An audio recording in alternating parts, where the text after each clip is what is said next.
Sí, listo. Pues empecemos entonces. Bueno, ya como que ya empezamos, pero te voy a dar la bienvenida en todo caso. Stani, bienvenido a B-Prime. Muchas gracias por estar aquí con nosotros. Un placer, muchas gracias por la invitación. ¿Cómo estás tú? Primero que todo, ¿cómo está todo con el coronavirus en Argentina? ¿Cómo es esa situación? Bueno, yo estoy bien, estoy muy bien. Es verdad que en Argentina llevamos hoy ya más de 100 días, ciento y pico de días en cuarentena, sobre todo en la ciudad de Buenos Aires. Pero bueno, creo que es un buen momento para aplicar las técnicas o las estrategias o el conocimiento de lo cual he estudiado muchos años en mi propia vida, ¿no? Es como que me estoy convirtiendo en mi propio conejillo de Indias. Ujú. Esta cuarentena y esta pandemia nos ha obligado a muchos a cambiar, a entender nuestras emociones, a regularlas, a ser más creativos. Y justamente son las tres grandes palabras en las que enfoco mi trabajo de investigación. Cambio, creatividad y emociones desde una mirada biológica. Yo soy biólogo. Y así que estoy aplicándola a mi propia vida y con altos y bajos, ¿no? Hay días que estoy muy bien, hay días que estoy menos bien, pero bueno, también transitando la paciencia. Sí, y es que en Argentina están en full cuarentena, o sea, y es Sí, en obligatoria Buenos Aires, en en Buenos la ciudad de Aires. Buenos Aires, sí. Sí, Ujú. en las provincias hay muchos menos casos, digamos, en el interior del país, y ahí están ya mucho más liberados. Pero en la ciudad hay mucha gente, y bueno, yo soy biólogo y es más, fui virólogo, yo estudié virología, estudié los virus, dediqué 17 años a estudiar los virus, y bueno, claramente va a haber contagios, es muy difícil o imposible detenerlo, ¿no? Al este virus. Hay que tener un poco de paciencia, cuidarse y bueno, entender que va a pasar, va a Sí, pasar. sí. Y lo que dices es verdad. El tema de la cuarentena y estar tanto tiempo encerrados, hay muchas personas que no estábamos preparados para eso, ¿no? Aquí en Australia también hubo, bueno, nunca fuimos a cuarentena, pero fuimos a lockdown. Entonces, digamos que Sí, podíamos salir a caminar, a hacer ejercicio, pero no habían restaurantes abiertos o bares o centros sí, comerciales, todo eso estaba cerrado. Ese lockdown fue solamente como por mes y medio. Ahora las cosas ya sí. están mejor, están volviendo a abrir y bueno, vamos a ver qué pasa. Sí, Me alegro, ojalá. Stani, contémosle un poquito a nuestros escuchas que no te conocen. ¿Tú qué haces? ¿Cómo describirías lo que estás haciendo en este momento? ¿A qué te dedicas? Wow, es una buena pregunta, porque no puedo, a veces no se la puedo contestar a mis hijos, pero a ver, sí, yo estudié biología muchos años, primero en Argentina, luego en Francia y luego en Estados Unidos. Fui un científico clásico, trabajando en laboratorios, en universidades, justamente con virus. Y luego de un encuentro, diría, fortuito en Boston, con el Dalai Lama, a quien empecé a conocer el mundo del budismo, eso me llevó a interesarme en las neurociencias. Estoy hablando de los años 2002, 2003, 2004. Y ahí empecé a trabajar y a investigar el mundo de las neurociencias y cuando volví a mi país en el 2007, en la Argentina, salí del laboratorio y me empecé a dedicar a cómo llevar el mundo de la neurociencia o la biología del cerebro a la gente común. El empleado de una empresa, un deportista, un ama de casa, un niño en una escuela, un maestro. Es decir, ¿qué del conocimiento científico, que con el avance de la tecnología cada vez es más grande, ¿no? Puedo yo traducir o transferir a una organización común y corriente, ¿no? Ujú. Salvo gobiernos, que por una cuestión mía de salud mental no he trabajado nunca. Después he empezado a trabajar con un montón de instituciones y hoy concentro mi trabajo en estas tres palabras que yo te decía al principio: cómo ser más creativo, cómo podemos cambiar a cualquier edad y qué son las emociones y qué hacer con ellas para sentirnos mejor y tomar mejores decisiones. Y lo divido en mucho en empresas porque realmente es donde me dan de comer y me pagan bien, pero mi corazón está en el deporte, trabajo mucho con deportistas de elite y en la educación. Entonces, esos son mis tres lugares. Soy profesor en la universidad y, de nuevo, soy un investigador de qué sabe la neurociencia del cambio, de la creatividad y las emociones para llevarlo a la gente corriente, ¿no? A la gente normal. O sea que tú estudiaste biología molecular y ahora te Sí, dedicas más a la parte de la neurociencia, del estudio del cerebro, en el área de la Sí, creatividad, bueno, lo que hablábamos, las exacto. emociones. Y me dices que eso pasó por un evento fortuito. O sea, ¿qué pasó que te hizo dar ese cambio? Es una anécdota que a mí me gusta mucho contar. Yo pasé de vivir en el sur de Francia, donde hice mi doctorado, enfrente al Mediterráneo, comiendo queso y tomando vino, relajado, jugando al vóley en la playa. Pasé de ahí a trabajar en Harvard, en la Escuela de Medicina, Boston, invierno, frío, nieve, eh, una sociedad americana, sobre todo en Boston, donde están trabajando permanentemente, no hay fines de semana, mi jefe no se tomaba vacaciones. Es decir, hice un cambio de vida muy fuerte en el cual empecé a estresarme mucho, un estrés crónico, mal humor, dejé de hacer deporte, que hacía mucho y me encantaba, estaba todo el día trabajando, como que me metí adentro del mundo del trabajo y no podía salir, estaba soltero, no tenía pareja, no tenía hijos en esa época, y en ese estrés gigante que tenía, que obviamente no era consciente de que tenía eso, en un supermercado, yendo a hacer las compras a la noche, me cruzaba siempre con unos monjes budistas. De casualidad, ¿no? Estaban vestidos con su túnica naranja, justo hoy estoy de naranja, y eran pelados, como soy yo hoy, no sé cómo dicen ahí en Colombia, ¿cómo dicen? Calvos, ¿no? Sí, sí, sí, Carlos. Y siempre los veía y nunca había interacción con ellos, y siempre estaban sonriendo. Y yo recuerdo que me llamaba la atención su sonrisa. Siempre sonreían. Y un día estaba por pagar en la caja del supermercado y sin querer el monje budista me choca con su carro. Me choca. Cuando me doy vuelta, yo estaba con mucho estrés, eran como las 9 de la noche, y lo insulté en español.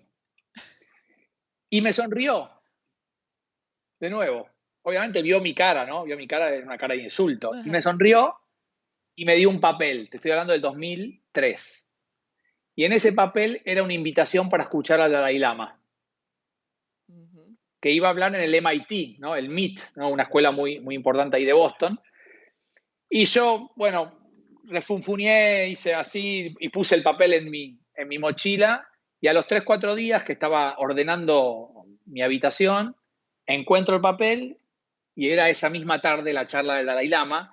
Y en esas cosas que uno no explica, no hay explicación de por qué, dije, voy a ir, voy a ir. No sé lo que es el budismo, no sé quién es el Dalai Lama, no conozco el MIT Ajá. y estaba a 10 minutos de mi casa a pie. Y fui. Y ahí me encontré con un mundo nuevo, ¿no?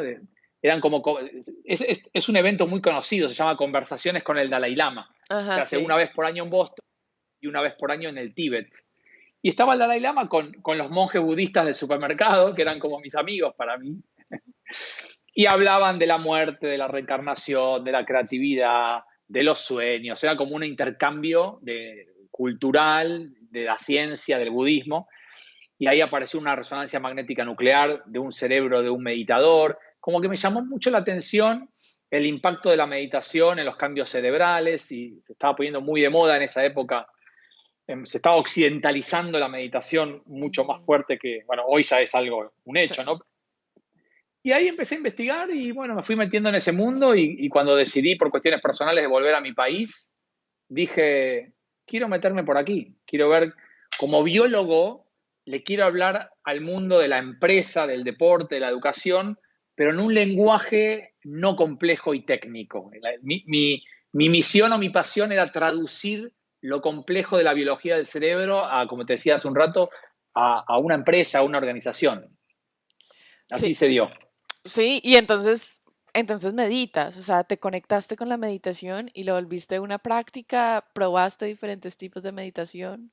Sí, probé simplemente la meditación trascendental primero, Oh, no me sentía cómodo y después entré en el famoso mundo del mindfulness, ujú, que está muy de moda. Me hice muy amigo de una persona que había sido formada por John Kabat-Zinn, que fue el que adaptó el budismo a la meditación mindfulness occidental.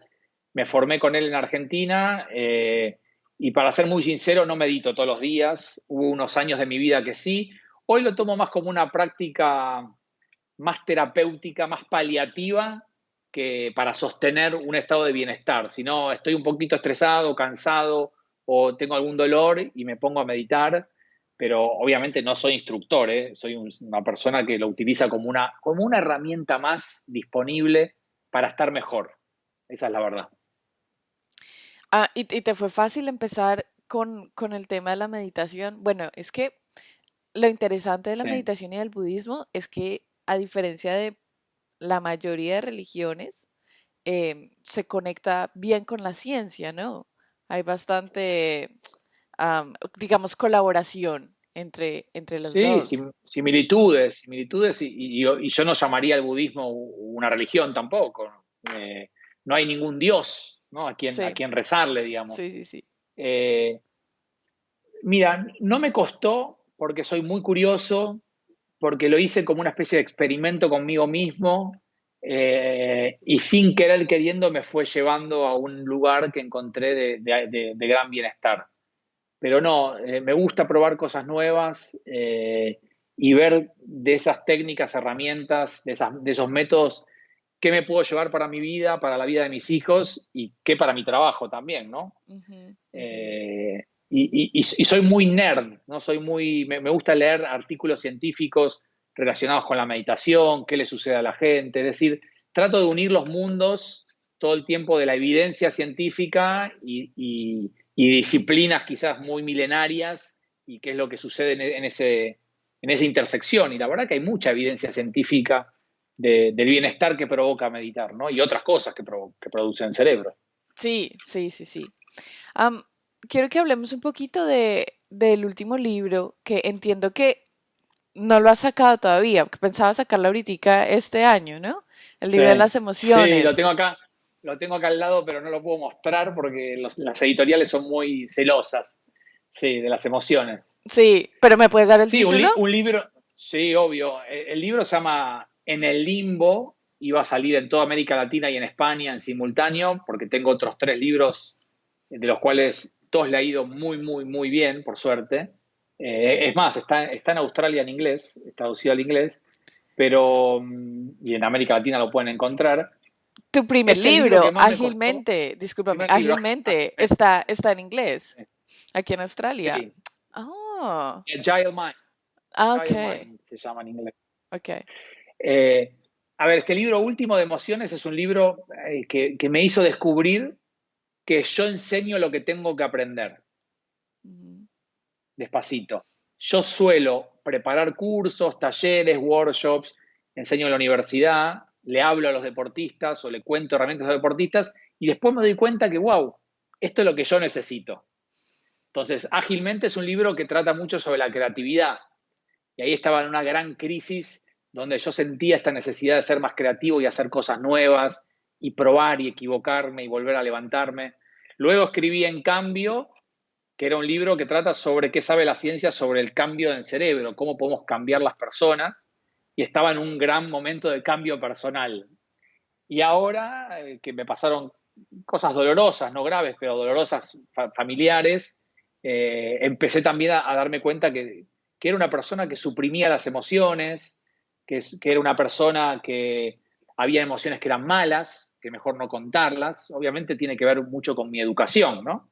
Entonces empecé a investigar el mundo de las emociones y a encontrar nuevas teorías y nuevos paradigmas muy modernos de científicos, sobre todo americanos, y nada, y juntando esa información, armé como un libro de los que me gusta a mí, que son de divulgación científica, sobre, sí, sobre el mundo de las emociones. Em, lo que acabas de decir es verdad. Es decir, hay varias emociones que nosotros llamamos emociones negativas y que de pronto no hablamos tanto. No creo que sea solo tú. De pronto es una cosa cultural. Yo sé que nos pasa a muchos. Sí, Y que desafortunadamente estos temas no se hablan mucho en casa. Y, no, y en colegios o escuelas tampoco, muy, muy poco. Sí, sí, algo. O sea, no creo que nadie, yo ahorita pensando en mi colegio, yo no, la verdad no creo que hayamos mirado el área de inteligencia emocional. Es algo como muy reciente. Am, sí. Stani, entonces, desde el lado de la biología, desde el lado científico, de la neurociencia, ¿qué sabemos? ¿qué sabemos de las emociones?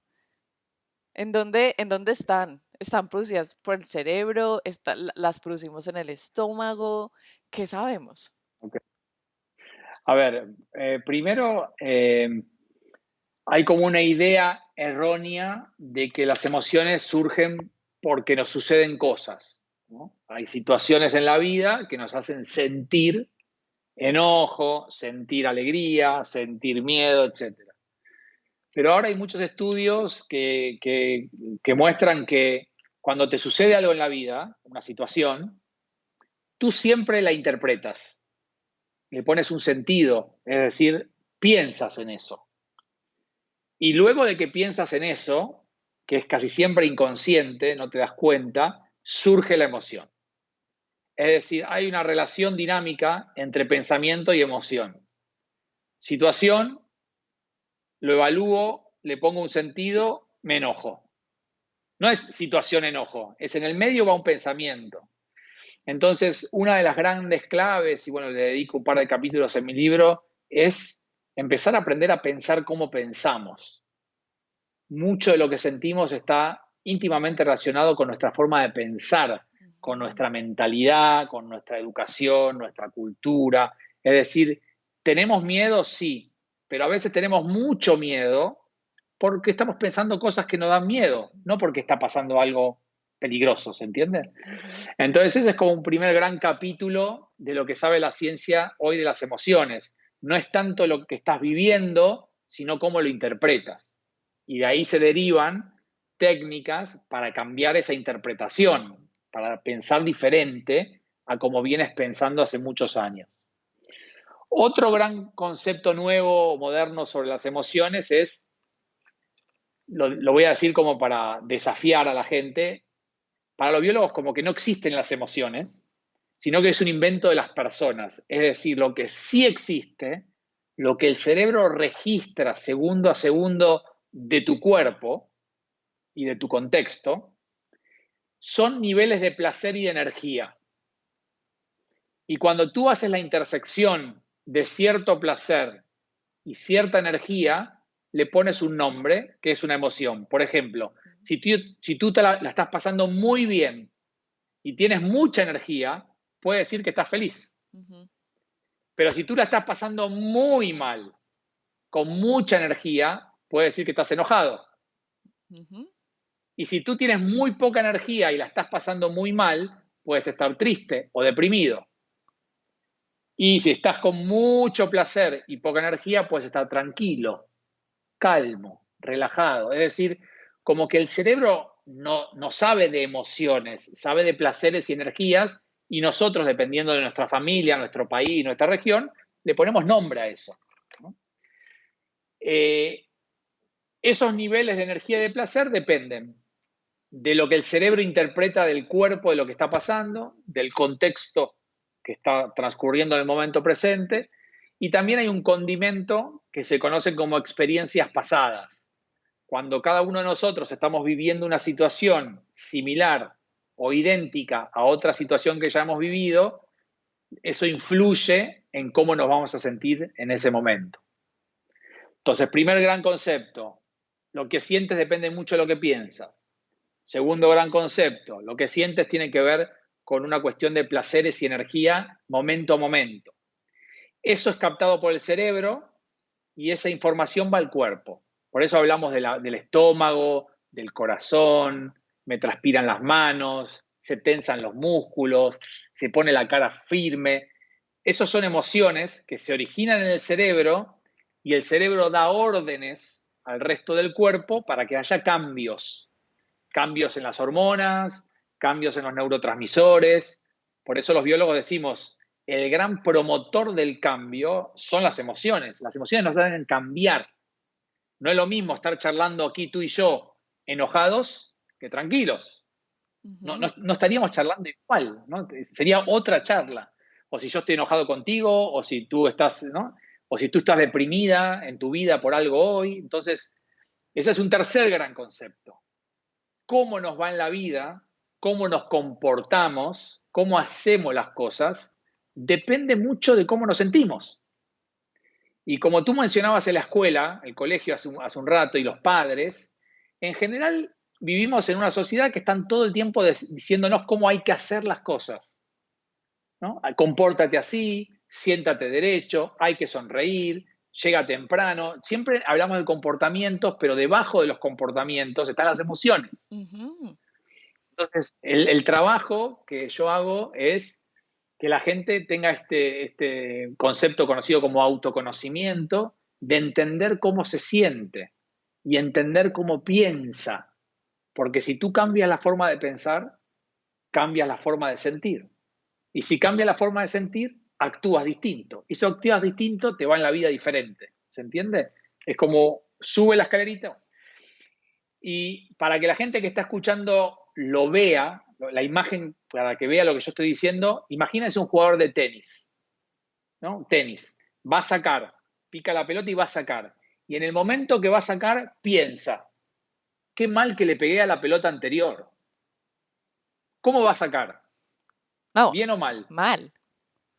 Se ¿Por desconcentró. qué? Porque ese pensamiento generó un poquito de inseguridad, ¿no? Un poquito de intranquilidad.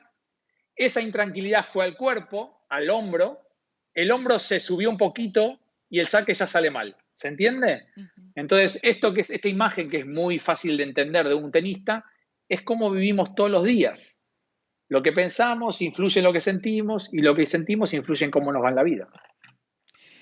Fíjate qué importante eso que estás diciendo y que yo personalmente, yo no lo puedo poner en las palabras en las que tú lo acabas de poner, pero yo sí identifiqué que muchas de mis emociones estaban relacionadas a lo que yo pensaba y, y nadie nunca me lo había dicho, ¿no? Ya fue pues todo un proceso de investigar, de autoconocimiento, como dices, realmente mirar, evaluarme y ser crítica de mí misma, digamos. Una de las cosas que yo identifiqué con el tema de las emociones es que, bueno, primero yo solía decir que mis emociones eran el resultado de otra persona. Entonces es muy normal escuchar que tú me pusiste de mal genio, o sí, o sea, tú me pusiste Sí, triste, estoy triste por tu culpa, estoy brava por tu culpa, tú hiciste esto. Y eso uno lo escucha de los papás, de los profesores, ¿verdad? Me sacó el mal genio, estoy, bueno. Entonces, ese era un primer concepto que yo tenía. Otra persona lo puso a uno así. Y de repente voy creciendo y claro. me he dado cuenta que la verdad no, la persona hizo algo y yo tomé la decisión de ponerme de mal genio. O sea, Sí, la emoción como tal está bajo mi control, es una decisión mía, no de la otra persona. Yo estoy respondiendo lo sí, que acabas de decir, el significado que le di a la acción de la persona fue lo que a mí me sí, hizo poner de mal genio. Entonces, exacto. no te imaginas cuánto ese pequeño descubrimiento me ayudó un montón a romper la conexión. Entonces, a pequeñas cosas que antes me daban mucho, me daban ira o me daban mal genio, romper la Claro, conexión, decir, no, ya, no estoy brava, esto no me va sí, a desestabilizar. muy bien. Es que tú has dicho una palabra muy, muy importante. Pequeñas cosas que uno descubre generan grandes cambios en la vida de las personas. A veces uno cree que cambiar es dejar todo el pasado atrás y 180 grados. A veces es simplemente indagar un poco adentro suyo, ¿no? Dentro de cada uno, y estos autodescubrimientos que tú tuviste generan mucho bienestar. Está bien que una persona hizo algo, te dañó y que te enojes. Está bien. Ahora, si todo el tiempo nos la pasamos culpando al otro, ¿no? El gobierno, mi jefe, mi pareja, mis hijos, ¿no? Mis colegas, siempre es el otro, uno puede vivir toda la vida quejándose así y nunca llega al bienestar, porque el otro se va o el gobierno cambia o tengo otro jefe y uno sigue igual, ¿no? Es verdad que hay gente tóxica y gente dañina que puede estar alrededor nuestro, pero la mayoría de las veces, como tú dices, hay que tomar responsabilidad por nuestras emociones, ¿no? Y escucharlas, que no se adueñen de nosotros, nosotros somos los dueños de las emociones. Sí, Y tomarlas, un concepto que me gusta mucho es tomar la emoción como un dato, como una información. Uy, estoy enojado. ¿Qué querrá decir? ¿Por qué me enojé? ¿Qué me pasa? ¿Qué puedo pensar distinto? ¿Qué puedo hacer yo diferente? Porque si estoy esperando que sea el otro, puedo esperar toda la vida. De acuerdo. Y hay otra cosa que Sí, dijiste muy importante y era en qué estamos pensando, ¿verdad? Como identificar bien la emoción y qué estamos pensando. Fíjate que yo noté también que me ponía de mal genio por cosas que otras personas hacían, o sí, otras personas hacían algo, yo me ponía de mal genio, pero mi pensamiento relacionado con la acción de la otra persona iba más a, generalmente eran cosas que a mí me molestaban de mí misma o cosas que yo quería, que quería cambiar. Entonces, no sé cómo decirte. A mí me da mal genio las personas que no cumplen promesas, ¿sí? sí, sí.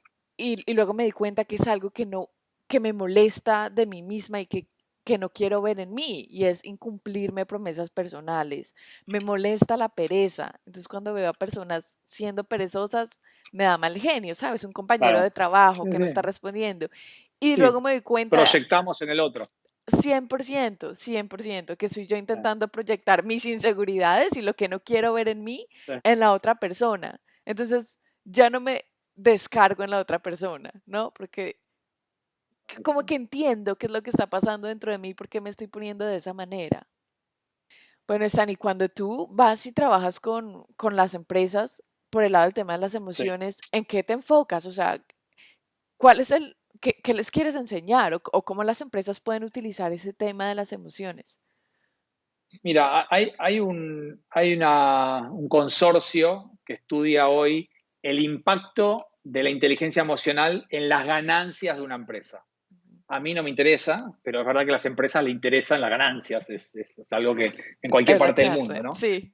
Entonces, desde el momento en que hay una relación directa entre el alto management, ¿no? Los ejecutivos top de una empresa, la relación directa entre alta inteligencia emocional del top management y ganancias de la compañía, ¿no? Hay una correlación. Las empresas empiezan a interesarse mucho en que la gente mejore y desarrolle su inteligencia emocional. Por el otro lado, es sentido común. Si tú eres jefe y tienes 20 personas a cargo, las relaciones interpersonales tienen que ver con las emociones.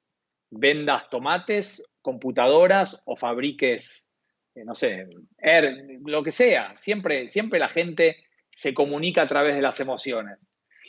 Entonces, la idea es primero tratar de entender qué es lo que la empresa quiere. En general, son épocas donde las empresas están migrando hacia la tecnología, tienen que cambiar sus procesos, la forma de relacionarse con los clientes, adaptarse rápido a los cambios que están sucediendo en el mundo. Ahora con la pandemia ni te cuento. O empresas que quieren, para ser competitivas, pensar diferente, ofrecerle a la gente cosas más atractivas, ¿no? Lo que llamamos más innovadoras, y lo que encuentran es dificultad para hacer esos cambios, esas innovaciones. Y esas dificultades muchas veces no tienen que ver con lo técnico, con el dinero, con la tecnología, con el saber, sino con la cultura de la organización. No hay que tener miedo, siempre está enojado, digo una cosa y me critica, entonces no quiero decir más nada. Ujú. Todas cuestiones emocionales, ¿no? O un jefe que no me quiere escuchar, o que cuando digo algo no deja que lo pruebe porque tiene que ser perfecto. Entonces es ir entrando ahí en esa red, que es un equipo de trabajo o una organización, tratando de que la gente aprenda más sobre cómo me siento yo, el otro se puede sentir muy diferente, por qué cuando yo siento una cosa el otro no siente lo mismo, qué puedo hacer, cómo comunicar de una manera más eficiente para no lastimar o herir a la gente, que después termina pasando que la gente no se quiere involucrar en el trabajo. Entonces es un trabajo de básicamente desarrollo de la inteligencia emocional ya sea en una escuela, en un equipo deportivo o en una organización, es un poco lo mismo. Es eso. ¿Qué tan fácil es trabajar con los adultos, sobre todo en las empresas? Yo diría que de pronto los Sí. deportistas están más dados al cambio y de pronto son más flexibles, no sé. Pero digamos que en empresas y con organizaciones, ¿qué tan fácil es realmente para los adultos cambiar? Y también desde el lado de la biología y del Sí. cerebro, ¿cuáles son nuestras probabilidades? Altísimas, altísimas. Mira, es lo mismo 60 años que 20 años. Es lo mismo. sea, no es lo mismo 6 años que 60. Pero Mm, 20 y 60 es lo mismo. Lo que la ciencia viene investigando y mi experiencia personal de 10, 12 años de trabajo y de otras personas mucho más brillantes que yo, es que el tema con la gente más adulta tiene más que ver con las ganas, no con la capacidad del cerebro, sino cuando uno tiene 60 años, o 50, o 40, o 70, 80, y no tiene ganas de cambiar, de aprender, de mejorar, es mucho más difícil. Es decir, un niño de 20 y un niño de 60, los dos pueden mejorar y aprender, pero el de 60 tiene que tener más ganas, ¿no? Tiene que ver con la motivación interna. Pero no es una cuestión que no pueda porque es viejo. Eso es un mito total. Entonces, lo que yo descubro y otras organizaciones más grandes y mejores que las mías descubren es que siempre vayas a donde vayas, industria donde vayas, país que sea, hay como un 20% de la gente que se muere por hacerlo mejor, que quiere cambiar, que quiere seguir aprendiendo, que está ávida de conocimiento, ¿no? De sentirse mejor persona, mejor profesional. Y ese es el 20% donde hay que enfocarse. Luego hay otro 20% que no quiere saber nada y te resiste. ¿Para qué? Estamos bien, somos exitosos, no, esto no sirve para nada, ¿no? Y luego está el 60 en el medio, que está como neutro, a la expectativa, esperando, está esperando. Espera a ver qué pasa. Entonces, cuando tú enfocas tu energía en la gente que resiste, pierdes el tiempo. ujú. Te pones mal, energía negativa, te peleas, pasa el tiempo, se te pone más en contra. Pero cuando pones la energía en la gente que quiere hacerlo diferente, en 3, 4, 5 años se da vuelta toda la organización. Es decir, no tienes que convencer al 100% de tu equipo, de tu gente, para hacer las cosas distintas. Con que captes, entiendas quiénes son los que lo quieren hacer diferente y pones las herramientas ahí, ahí funciona. ¿Se ve? Sí, sí. Y con los deportistas, digamos, el trabajo que haces con los deportistas y en el tema de las emociones, ¿cuál es la idea de trabajar con ellos las emociones? Mejorar el desempeño, el performance, al Sí, final, mejorar lo que sí, hacen. ¿Y qué tan 100%. fácil es trabajar con ellos? ¿Son más Mira, flexibles, digamos? hay de todo. Yo ahora estoy trabajando hace 2 años con niños de 18, de 15 a 18 años, Ujú, ¿no? Selección juvenil, grandes promesas del tenis, selección de rugby de menores de 18 años. Bueno, antes estaba trabajando con profesionales más grandes y lo que sucede es que el deportista de elite, el deportista olímpico o el deportista muy profesional, lleva una carrera de muchos años, de muchos hábitos, ¿no? De entrenamiento nutricional, ujú. físico, técnico, táctico.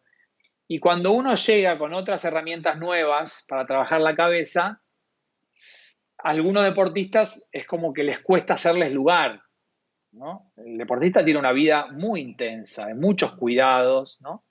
Entonces, no es ni responsabilidad ni culpa del deportista. Yo creo que yo todavía no he logrado generar un protocolo de trabajo con deportistas adultos eficiente. Cuando bajo a los juveniles, espectacular, porque los chicos de 17, 18, 20, 15 rápido entienden cómo la emoción que ellos sienten al practicar su disciplina tiene un impacto en su rendimiento. Ujú. Entonces, si yo me peleé con mi novio o con mi novia y estoy enojado o estoy con muchísimo miedo o angustia o con un estrés tremendo, voy a performar peor. Entonces, rápidamente quieren corregir eso. Quieren encontrar, ¿no?, el equilibrio de cuáles son mis emociones ideales para salir a competir. Y ese es un trabajo que nos toma entre 6 y 12 meses de autoconocimiento, porque no es un estándar mundial. Hay deportistas que con miedo performan increíble Ujú. y hay deportistas que con miedo no pueden salir a competir. Entonces acá la clave es conócete a ti mismo primero y después vamos a ver cómo regulamos lo que sientes, para competir de la mejor manera posible. Y la verdad que me da mucha satisfacción porque el deportista es una persona muy disciplinada, que trabaja mucho, que siempre quiere mejorar. Entonces, he visto grandes cambios y me hace muy feliz. Obviamente, tiene que ver con mi ego, ¿no? Me gusta cuando le va bien al otro porque me hace sentir bien a mí. Sí, sí, sí, sí, te entiendo, claro. Sí, muy chévere. Y me imagino que, bueno, trabajar con adultos en la oficina es un poquito más complicado, pero me parece muy bien que ese trabajo también se esté haciendo, porque a veces siento que muchas personas como tú y muchos performance coach y trainers y bueno, personas que se encargan de la inteligencia emocional también se enfocan tanto en los jóvenes y a veces yo digo, no perdamos la esperanza en los adultos también, ¿no? Porque los No, adultos para estamos nada. aquí y hay muchos adultos que quieren cambiar y lo que tú dices, y a los 20 y quieren cambiar a los 40 y hay muchos cambios que se dan Sí, en la mitad de la vida que uno realmente descubre quién es. obvio. Entonces hay como, me encanta que ese trabajo también se haga no solo con chicos, no solo con adolescentes, sino también con adultos. Sí, Stani, sí, está muy bien. Cuando tú hablas del tema de las emociones por ejemplo en el ejemplo que nos diste trabajando con los deportistas jóvenes, am, ¿tú te encargas de trabajar en ese tipo de emociones que suceden ya, o sea, cosas que nos pasan y nosotros reaccionamos, o también de las emociones que son, digamos, características de nuestra personalidad? Tú sabes, como hay personas que dicen, yo soy de mal genio. Así soy yo nací así, soy de mal genio, esto me pasa a mí, siempre estoy bravo. Bueno, eso es mentira. Muy bien. Eh, las emociones duran segundos, Ujú. máximo un minuto. ¿Cómo puede ser si yo estoy triste hace 5 días? ¿Cómo puede ser si estoy enojado hace un mes? ¿Cómo puede ser si tengo miedo hace un año? Mentira, no. Tú sostienes la emoción con tus pensamientos. Sigues pensando en tu exnovio que te hizo esto y todos los días te levantas y claro, estás enojado un año, ¿no? Y sigues pensando qué mal pasaste la pelota el domingo en el partido y cómo lo pudiste haber hecho mejor y siempre te criticas y bueno, entonces estás enojado contigo mismo una semana. Entonces, el trabajo fundamental es, sí, es verdad que tú eres así hoy. ¿Quieres cambiar? No, no puedo porque te... Bueno, entonces, adiós. A ver, quiero intentarlo. Porque también vivir de mal genio, esto es literal lo que voy a decir, te enferma Sí. el cuerpo, ¿no? El enojo permanente es enfermante, ¿no? Entonces, he tenido algunos desafíos importantes con deportistas que estaban como muy asentados en su carácter y en su emocionalidad y han cambiado. Y un ejemplo clave es un tenista 80 del mundo, que hoy es 20 del mundo, y esos 60 puestos del ranking, que en tenis es muy difícil, tú lo escuchas en la televisión hablar y el tenista dice, yo lo único que cambié fue mi forma de pensar. Yo sigo jugando al tenis igual que hace 5 años, Ujú, pero acá hice un clic y eso me permitió sentirme más seguro, performar mejor y tener más chance de ganar, porque yo nunca trabajo para ganar, yo trabajo para performar mejor. ujú, Después hay que recordar que hay un rival, hay un contexto, ¿no?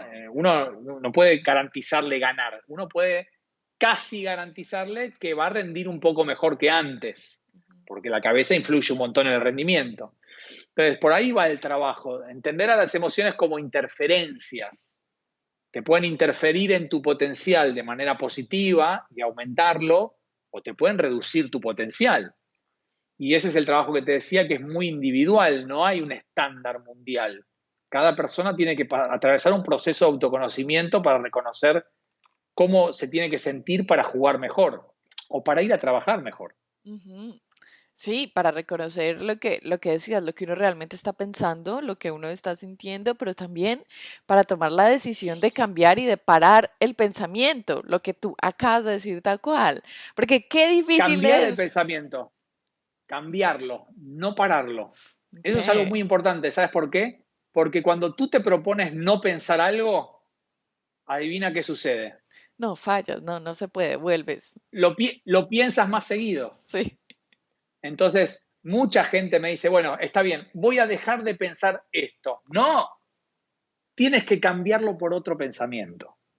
Ujú. El cerebro aprende así, reemplaza el pensamiento, no lo elimines, porque ponerle fuerza para eliminarlo lo aumenta. Como cuando a un niño le dices, no toques la electricidad, no toques ahí la electricidad, no toques la electricidad. ¿Qué hace el niño? No, va a tocarla más. Sí. Exacto. Esto es lo mismo con el cerebro. Entonces, no estamos hablando de eliminar lo que piensas, sino de reemplazarlo por otro pensamiento más racional, con más evidencia, si quieres, un poquito más positivo, optimista, más direccional, un pensamiento que me dirija a sentirme mejor. Y realmente yo te diría, no es fácil, pero es sencillo. Requiere de entrenamiento, pero no es algo complejo de hacer. Requiere de creer que uno puede lograrlo, tener ganas y estar dispuesto a practicar.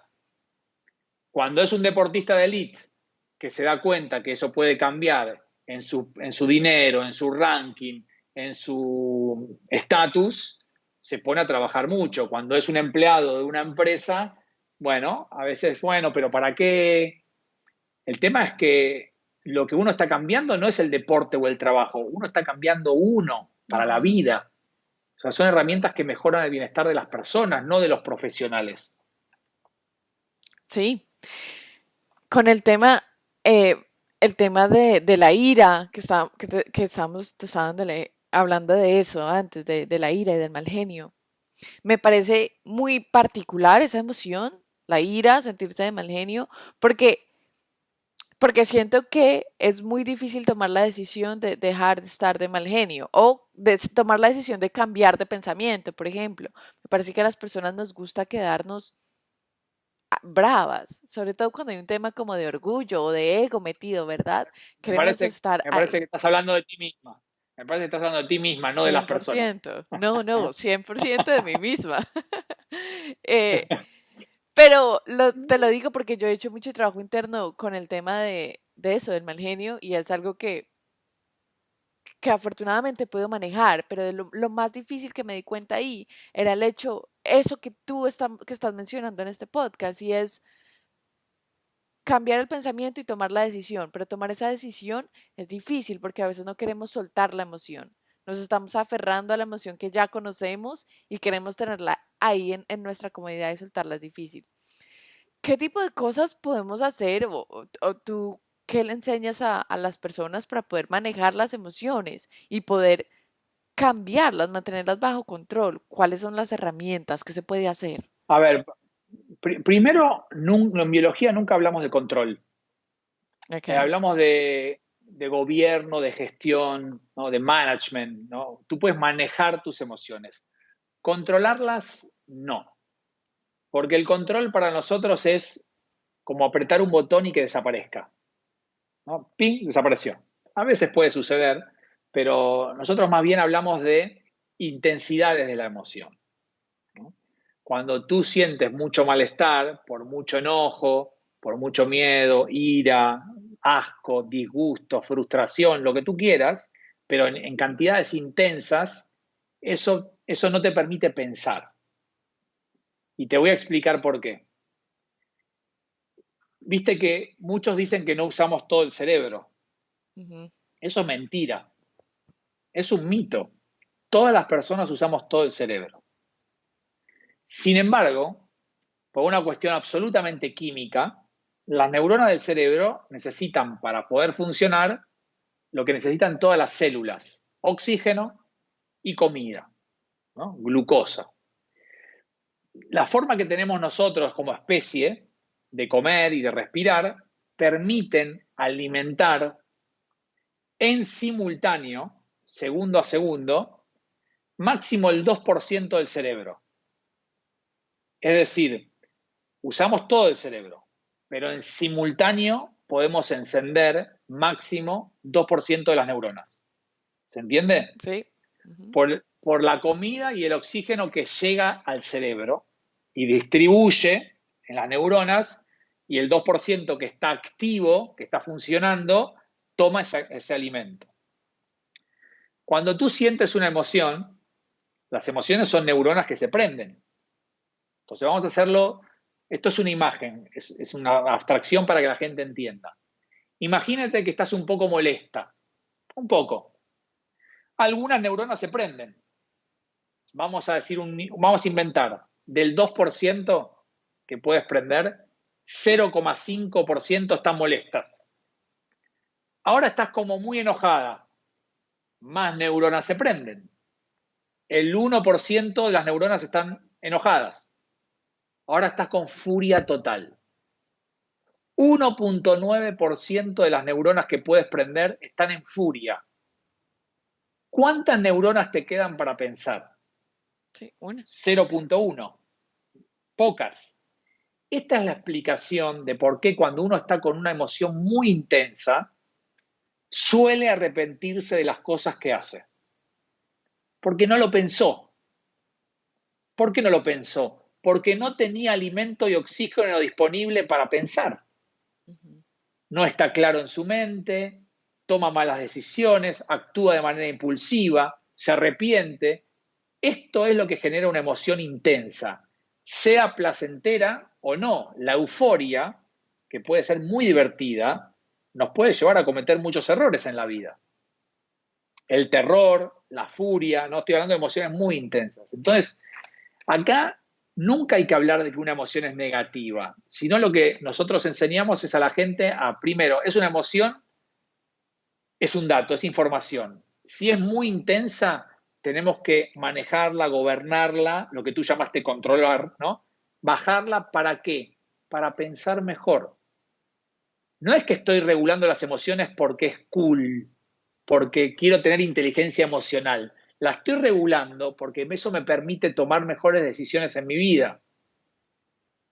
Entonces, número uno, esa situación que está impactando en tu emoción, ¿la puedes manejar? ¿Tienes algún control de la situación? No. Bueno, entonces no, hay que ir más adentro. ¿Puedes modificar la situación un poquito?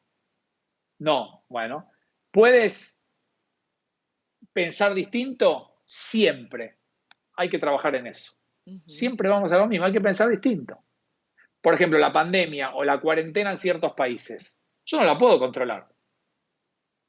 Pero puedo estar angustiado todo el día o pensar distinto y tomarlo como una oportunidad o etcétera. Entonces, el ejercicio más importante, porque esto es un podcast, esto es un curso de 24 horas, lo estoy charlando en 10 minutos contigo.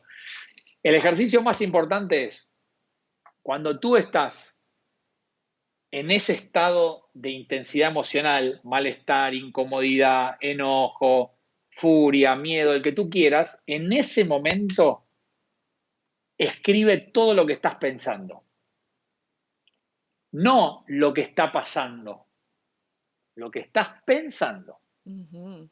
Vino mi novia y me dijo, no, no, no, no, no, esa es la situación, no me interesa tu novia. ¿Qué estás pensando mientras te dice todo eso? Bueno, finalmente no me quiere tanto, si me dice así es porque me va a dejar. Bueno, entonces cuando uno empieza a escribir los pensamientos uno debajo del otro, este es el ejercicio real, ¿eh? En el 80-90% de las personas que han trabajado conmigo me han dicho esto. Claro, ¿cómo no voy a estar con furia si estoy pensando estas tres cosas? Ujú. Sí, la situación me enoja, pero estos pensamientos me ponen furioso. Y ahí es donde empezamos a reemplazar los pensamientos. ¿Se entiende? Sí. Es como que la técnica se llama reinterpreto la situación. Voy a reformular lo que está pasando. Hace 20, 30, 40, 50 años que pienso siempre lo mismo. Hoy voy a decidir empezar a pensar diferente. ¿Por qué? Porque me va a hacer mejor a mí y voy a tomar mejores decisiones y voy a tener más bienestar.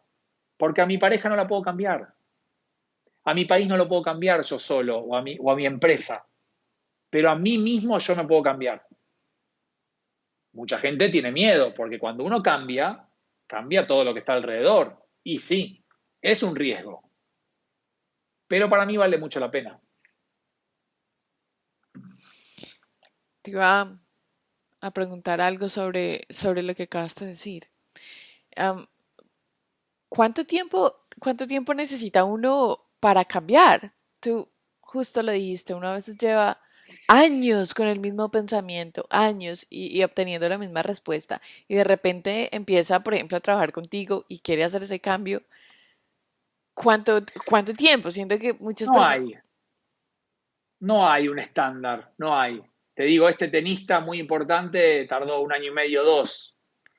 Eh, Depende siempre de la motivación que uno tiene para hacerlo, eh, de la práctica, ¿no? Que uno le lleve en la semana y también una práctica que nosotros llamamos, y la gente mucho va a conocer, que es la visualización.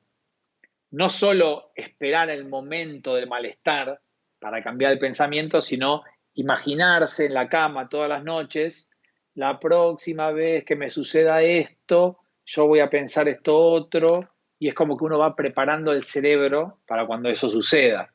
Y eso también es una forma de entrenar la cabeza, ¿no? Los deportistas lo hacen un montón, los músicos, los artistas visualizan lo que quieren hacer y después les sale mejor.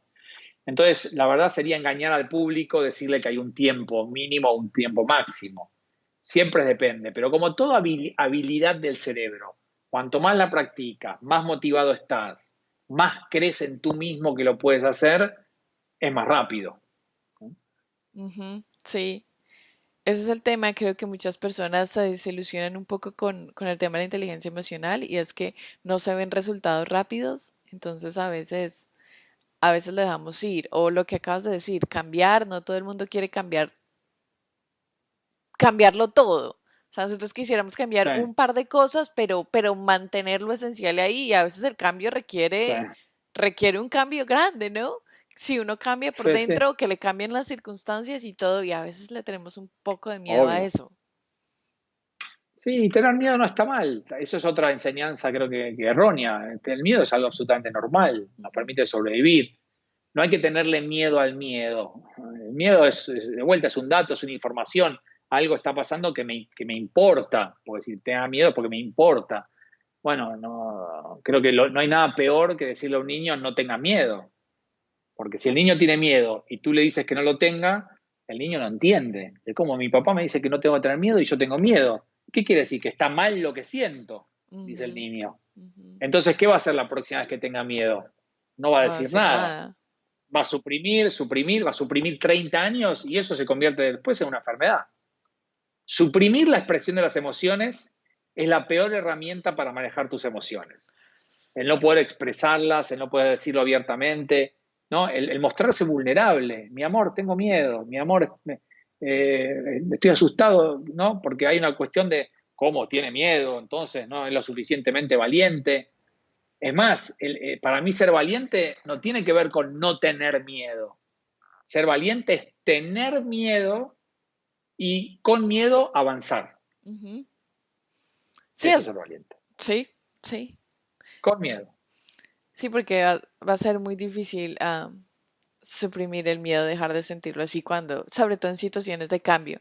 Y qué importante lo que dices de reconocer las emociones y dejar de decirles malas o buenas, porque ese es otro tema, el tema de la tristeza, ¿no? Tampoco lo hablamos mucho, nadie quiere tener nada que ver con la tristeza. En casa, en colegios, no te sientas triste, ve a tu habitación y lloras. O sea, es algo como muy, esto lo hago Sí. yo en privado, no quiero que nadie me vea.